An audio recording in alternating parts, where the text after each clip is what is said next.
Well, we've been doing a message series we started last week called Navigating Uncertain Times because we said, this time in our country is a little bit uncertain. There's a lot of stuff going on, a lot of transition, a lot of change, and so there's a lot of different things going on, and so we kind of talk about that. I'm going to move this just so I don't trip over it. Oh, I think you're all right. I just didn't want to kick it. They're metal. That would be really loud. So we've been talking about how to transition through uncertain times, what to do when we don't know what to do. And so last week we talked about taking our needs to the Lord in prayer when we're in uncertain times. We pray. This morning we're going to talk about what to do in uncertain times, and the second thing we do is we remember. Now, how many of you that are married to someone with a long memory? You ever do anything and they do you remember when you did this? Those of you who are dating, people remember. One stray word can come back over and over and over.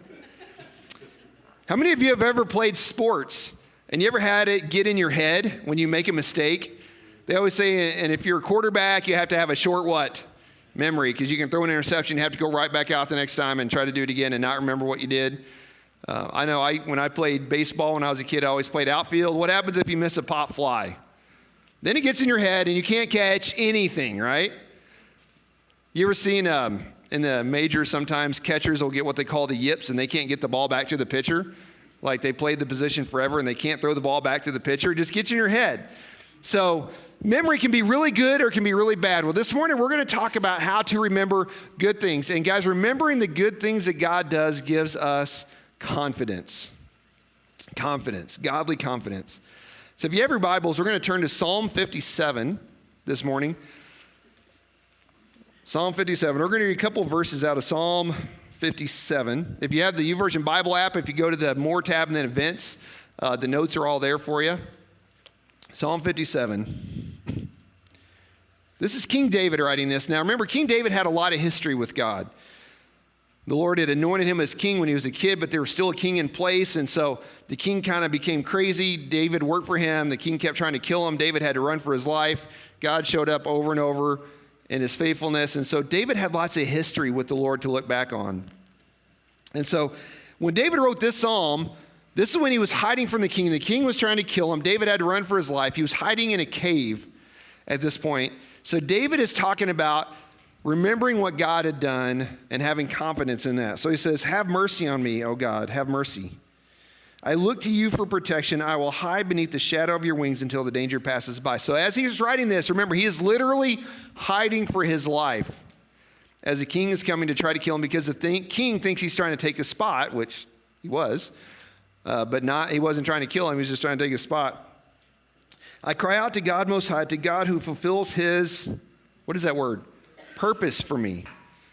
I cry out to God who fulfills his purpose for me. David is saying, God, you have a purpose for my life. I know you have me on this earth for a reason. We can all say the same thing. We know that God has something for us. God has purposes for your life, for my life, for this church, for all of us. And he says, I'm going to trust you to have your way with my life, to fulfill your purpose for me. He says, he will send help from heaven to rescue me, disgracing those who hound me. My God will send forth his unfailing love and faithfulness. And if you skip down to verse 7, it says, my heart is confident in you, O God. My heart is confident. No wonder I can sing your praises. So David said he had confidence in God to do what he wanted to do in his life. So guys, my thought this morning is when we're going through times of uncertainty, when things are going on in our lives, we don't understand what's happening. Maybe we got a diagnosis from the doctor. Maybe one of our family members did. Maybe our finances are in a shamble. Maybe we lost our job. Maybe everything is falling down in our relationship. Whatever it is, we say, Lord, I don't know what to do. The thing we can do is remember and have confidence that God is still with us, that God has a purpose for us. When we remember the good things God has done, it helps us. But when we don't have confidence, then things get in trouble. How many of you have seen those people that do Facebook things, they do selfies, and they say, oh, I just don't feel cute today. What are they trying to do? Trying to get people to say, oh, you look adorable. Oh, you look so good. Or I just feel like I can't do anything right. They're fishing for compliments. Why? Because they lack confidence. Guys, when we lack confidence in God, when we lack confidence in what God can do, sometimes it causes us to do things that we shouldn't. You ever gone to someone and say, why did you make this choice? You ever everyone just shake somebody? Like, why are you doing this? A lot of times it's because we've forgotten that God has a purpose for us. So what I want to talk about this morning is how to have godly confidence, how to look back and remember what God is doing. So the first thing we can do when we're facing uncertain times is we have to believe that God is for us. We have to believe that God is still for us. Even when we're facing uncertain times, even when things are going on in our lives, when we say, I don't know why this is happening, I believe, God, that you are still for me. And here's the problem. Many of us live our lives trying to gain God's approval. We live our lives trying to gain God's approval. And what's the problem with that? Why is it a problem living my life to try to gain God's approval? Because I already have it. You already have God's approval. Jesus already died for you. Jesus gave his life because he loves you. And so we live our lives trying to gain something that we already have. We already have it. In Romans chapter 8, verse 31, this is Paul talking, the Apostle Paul. He says this, what should we say about such wonderful things as these? If God is for us, who can ever be against us? Since he didn't spare even his own son, but gave him up for us all, won't he also give us everything else? We already have God's approval. We can live in that. There's a story in the New Testament. Jesus told a parable. We call it the prodigal son. It's a story about these two brothers. They were living with their dad. And one of the sons said, Dad, I want my inheritance now. And what's the problem with that? Inheritance typically comes after the person dies. So basically saying, Dad, I don't love you anymore. I'm going to basically act like you're dead. So the dad actually did this crazy thing. He split his inheritance in half. Oh, it wasn't in half because this was a younger son. But he gave the kid his part of the inheritance. The kid left and he went and he spent it all. He lived this crazy life. He went to the city, lived this lavish life. Eventually he ran out of money. So he started working for a farmer feeding pigs, and which we say, well, it's not a horrible job. If you're Jewish, it's a horrible job because Jewish people see pigs as unclean. And it said basically he finally got to the point that even the junk he was feeding the pigs looked good. You know what you feed pigs? Stuff that nobody else wants, right? And so he was at this point, and so he said, I'm going to go back home. My dad's hired men live better than I'm living right now. So he goes back home. He said, I'm just going to beg for a position as a servant. His dad sees him coming, and what does his dad do? He said he ran to him. He lavished love on him. He said, son, I'm welcome home. So we see this beautiful story, but there's this little section right after that we often miss. The older brother had been there the whole time, and it said the older brother wouldn't even go into the party. And the dad went out and said, why are you acting like this? Your younger brother was dead. Now he's alive. We're back. And the older brother did what? But I've been here the whole time. You've never even thrown me a party. He's whining, right? And there's this incredible line. The dad said, son, everything I have has been yours the whole time. And guys, so many of us do that. We live our lives trying to gain God's approval, and the Lord's saying, you've already had it the whole time. And so when we live trying to gain God's approval, we live without godly confidence. So I want to tell you this morning, guys, we don't have to keep striving for it. If we have a relationship with Jesus, you have his approval. So we have to transition from living to win God's approval to living in God's approval. We have to start living in God's approval, living life like we have it, living in a godly confidence. Chris Beal is a pastor. He said this, we don't live our lives chasing the approval of God. We live our lives as an overflow from what we already have. Let me read that again. That's powerful. We do not live our lives chasing the approval of God. We live our lives as an overflow from what we already have. When we live in God's love, when we live in God's approval, guys, we have this confidence. We can live in this godly confidence. We can have this faith that God can do things. So when we go to stuff, when we go through situations, we don't say, well, God doesn't love me anymore. No, we say, God still loves me. Even though I'm in this hardship, God still has a plan for me. I'm still living in his purposes. When we go watch our kids play sports, we're not there waiting for them to make a mistake, are we? We're there to what? Cheer them on. Even when you make a mistake, hey, I still love you. You're still my kid. I'll still feed you dinner when you get home, even though you missed that, right? We still do that. And a lot of us, we live like God is trying to wait for us to mess up so he can squash us. And that's not what he does. We have to live in God's approval. And, we even see this in sports sometimes. We see a team that's trying to Sometimes they get ahead and then they get behind, and then what? They play to not lose instead of playing to win. And sometimes we do that in life. So we have to remember the reward of living in godly confidence. Listen to what the author of Hebrews says. Hebrews chapter 10, verse 35. Don't throw away this confident trust in the Lord. Remember the great reward it brings you. Don't throw away this confident trust in the Lord. Remember the great reward it brings you. See, the author is saying, live in godly confidence. Live knowing that God is for you. So when we go through things, when we go through uncertain times, don't let it shake our faith. When we go through uncertain times, don't throw it away. We've all seen people do this. They get in a relationship with Jesus, things are going great, and as soon as the first hardship comes, what do? I'm out. I thought this was going to be better.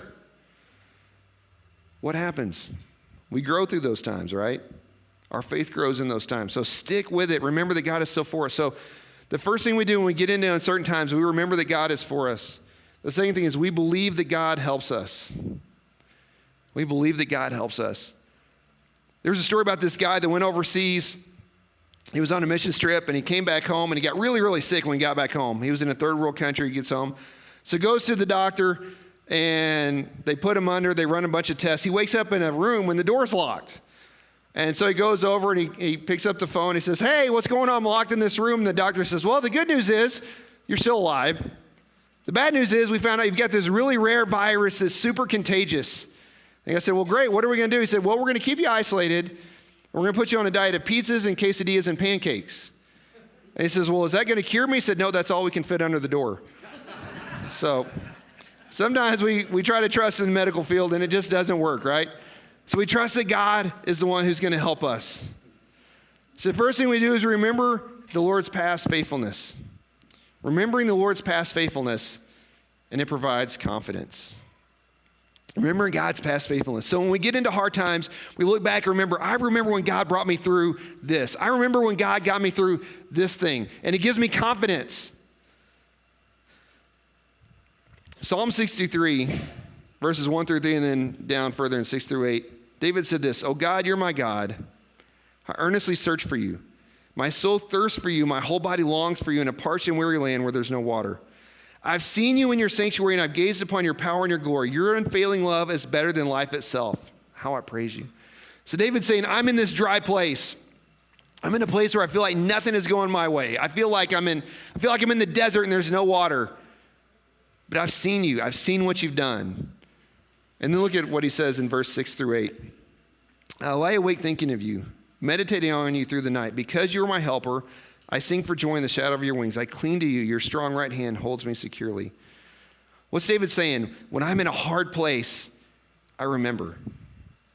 When I'm in a hard place, I feel like nothing is going right. I remember what God has done. And so guys, if you're here today and you're in a situation where you just feel like my world is falling apart, everything is uncertain, nothing feels stable, what do? We remember. I believe that God is still working in me. I believe that God is for me. And I remember what he's done in the past. Guys, I cannot tell you in my own life how many times I've prayed this psalm. We've had times in our lives where it felt like everything was falling apart. It seemed like every time we turned around, something bad was happening. And I prayed this psalm. God, I remember you. I remember you, and you're saying, I remember when you're good. Your love is better than life. I'm going to cling to you. So I want to encourage you this morning. If things are going bad, remember what God has done.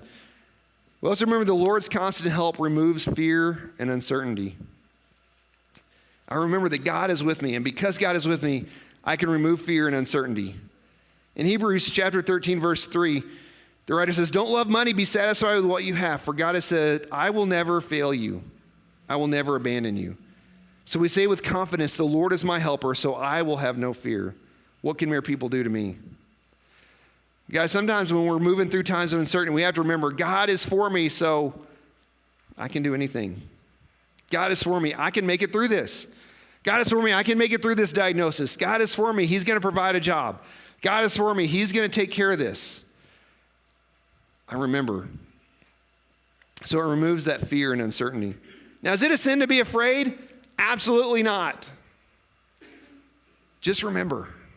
When we're afraid, remember what God has done. Remember that he's with us. We don't have to fear. We don't have to be afraid. And then we remember the Lord's constant help provides peace in storms. Again, in Psalm 46, David said this, God is our refuge and strength. What is a refuge? A place you run to. God is our refuge and strength, always ready to help in times of trouble. So we will not fear when earthquakes come and mountains crumble into the sea. Let the oceans roar and foam. Let the mountains tremble and the waters surge. What is David saying? Bring it on. Whatever comes, I can handle it because God is the one I run to. God is my refuge. And David had been through lots. He had entire armies chasing him. He said, I can handle it because of Jesus. Not on my own, but Jesus is that refuge. Jesus is the one I can run to. I trust in him. So this confidence helps us not despair or quit when times get hard. We trust. There's a story in Mark chapter 4 where the disciples were with Jesus and they were going across the lake, the Sea of Galilee, and the sea was in kind of this bowl around the mountain, so these huge storms would come really quickly.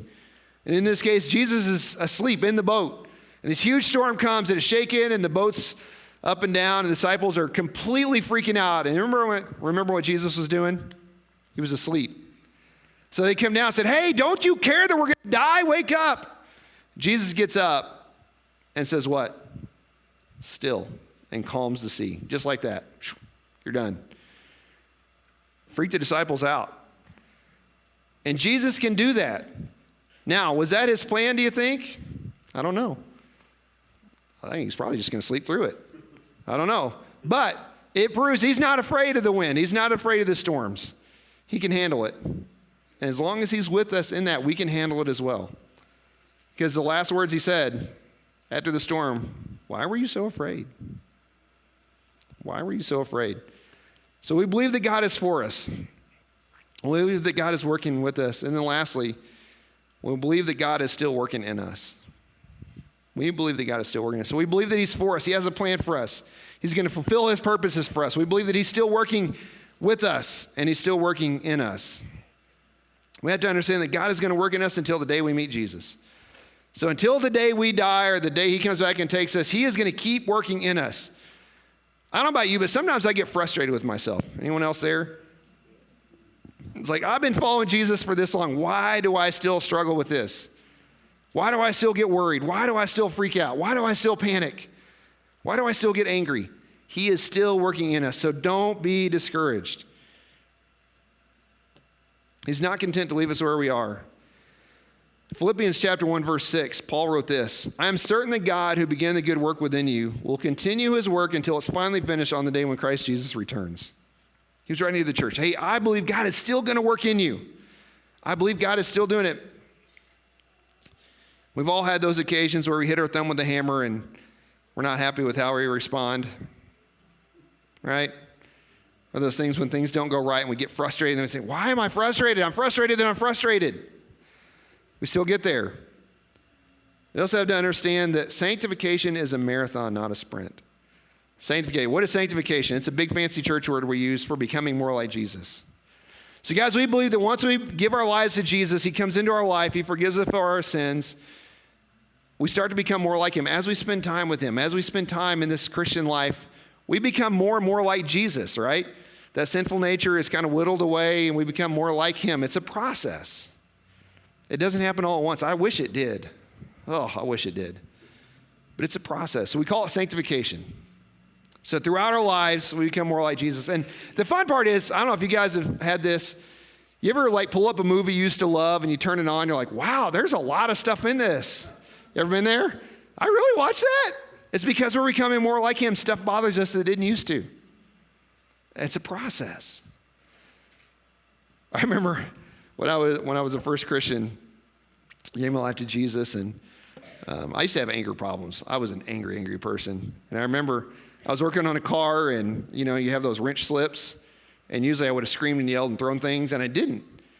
And I was like, wow, this is really working.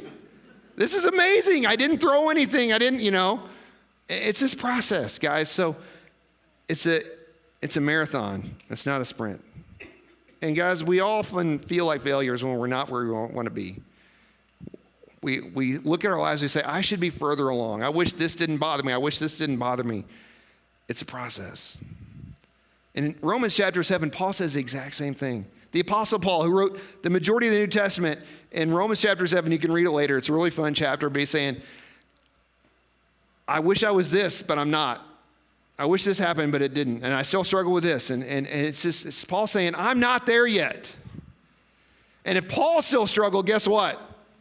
We're still going to struggle too. So just trust that it's a process. God is still working, so don't give up. And here's the biggest thing I want you to catch today. We have to understand that our current circumstances don't define us. Just because you're struggling doesn't mean that you're a failure. Just because we have uncertainties in life doesn't mean that God has given up on us. Just because we struggle with trust doesn't mean that God has given up, guys. Our circumstances don't define us. But here's the thing, God will use circumstances. When we struggle, when I come out the other side, guess what? I'm stronger because of it, if I allow God to use that. When we go through things, we're stronger. Listen to what Jesus told the disciples in John chapter 15. It's one of my favorite passages in the New Testament. Jesus says this, John 15:15, I no longer call you slaves because a master doesn't confide in his slaves. Now you are my friends. Since I've told you everything the Father has told me, you didn't choose me. I chose you. I appointed you to go and produce lasting fruit so that the Father will give you whatever you ask for using my name. Jesus calls us friends, and it says that he chose us. So guys, just because we're struggling, just because things don't happen, just because we're in times of uncertainty, doesn't mean that God has given up on us. It doesn't mean that things are never going to get better. It means that God is still working in us. So don't give up. I want to read one more passage here. 1 Peter chapter 2, verse 9. Peter's writing to the church. He says, you are a chosen people. You're a royal priest, a holy nation, God's very own possession. As a result, you can show others the goodness of God, for he called you out of the darkness into his wonderful light. Guys, we're chosen. If you follow Jesus, he's chosen you. He's chosen us to be his instruments to reach this world, to tell the world about him. And so people watch. And so as we're going through these hard times, as we're going through those uncertain times, it doesn't mean God has given up on us. It means he's still working in us. So I'm going to ask the worship team if they would come up this morning. And so some of you might be sitting here this morning and say, this is great, but I'm really struggling. I'm in a time of uncertainty. I don't know what I'm going to do about this. I don't know what decision to make here. I don't know how to do this. I don't know how we're going to do this. I want to tell you this morning, God is still for you. God is still helping us, and he's still working in us. So we can trust. So I'm going to ask you if you would stand this morning.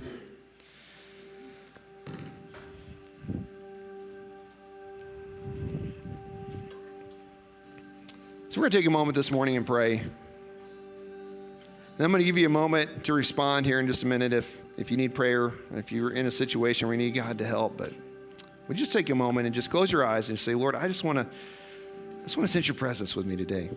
So Lord, right now we just come all across this room, all of us watching at home on the live stream, and we just come as a needy people. And Lord, we know that many of us are in times of uncertainty. Our country's in a time of uncertainty. Our economy is in a time of uncertainty. Some of us in our personal lives are in times of uncertainty. And so Lord, I just pray for everyone in this room, everyone watching online, God, would you speak to us today? And Lord, if there are people here, if there are people watching online who are going through trials, going through times of uncertainty and fear, would you give godly confidence today? Would you give a confidence to know that you are still for us? Just because we go through hard times doesn't mean you've given up, doesn't mean you've left us. Lord, just because we're going through hard times, help us to remember that you are still working with us. You're still working for us. You're still doing things. You're still helping. And Lord, for those of us, sometimes when we face these uncertainties, we feel like we're failures. But Lord, help us to remember you're still working in us. So I just pray that you would give perfect peace today. So you would help us to know that even though we're in a difficulty, it doesn't mean you've left us. You haven't forgotten us. You haven't abandoned us.